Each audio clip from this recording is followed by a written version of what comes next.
और इस तरह मेरी शादी होते होते रह गई, क्योंकि उन लोगों ने कार के बिना शादी करने से साफ साफ इनकार कर दिया था।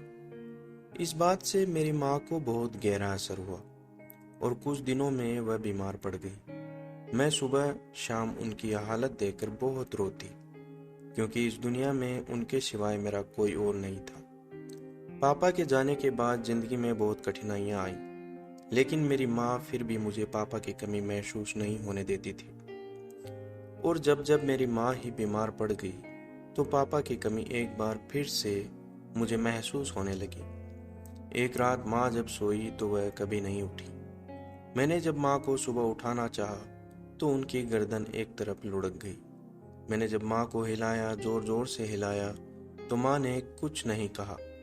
ये देखकर मेरी जोर से चीख निकल गई। मेरी चीख पुकार सुनकर पड़ोस से कुछ लोग हमारे घर आ गए। उनमें से एक आंटी ने मेरी माँ को देखा और उन्होंने चुपचाप मुझे गले लगा लिया, और कुछ लोगों ने मेरी मासी को भी खबर पहुंचा दी। मेरे माँ बाप दोनों ही मुझे छोड़कर जा चुके थे। अब मेरा घर बिल्कुल खाली हो गया था। अब वह घर मुझे खाने के लिए आता था, वह घर मुझे घर नहीं लगता था।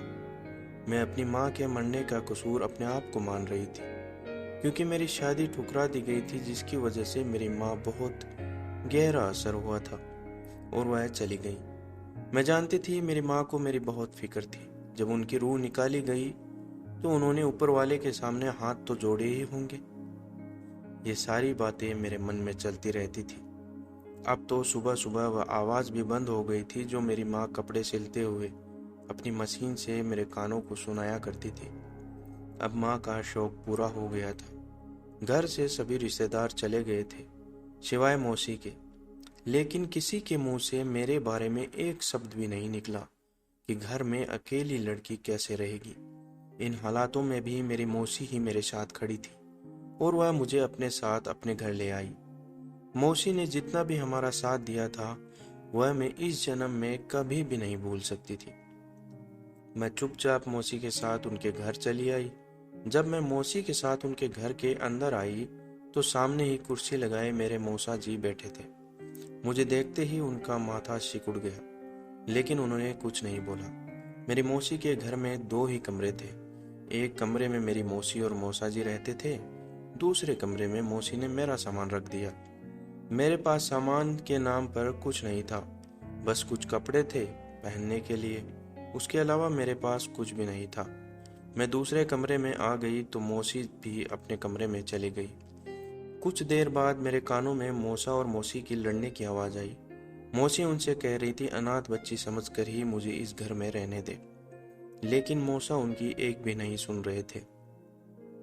कुछ देर तक उनकी लड़ने की आवाज़ आती रही और मैं चुपचाप दूसरे कमरे में बैठी रही। मेरे पास तो इस घर के अलावा कोई और ठिकाना भी नहीं था। जितने भी अपने थे सबने मुंह मोड़ लिया था। थोड़ी देर बाद मौसा घर से बाहर चले गए। उनके जाने के बाद मैंने अपनी मौसी से पूछा कि क्या हुआ, तो मौसी ने नज़रें चुराते हुए कहा, नहीं बेटा, कुछ नहीं हुआ। हम तो बस ऐसे ही कुछ और बात कर लड़ रहे थे। मुझे परेशान होने की कोई ज़रूरत नहीं है। अब मैं इसी घर में रहूँगी। ये सुनकर मुझे अच्छा फील हुआ। धीरे धीरे दिन गुजर रहे थे।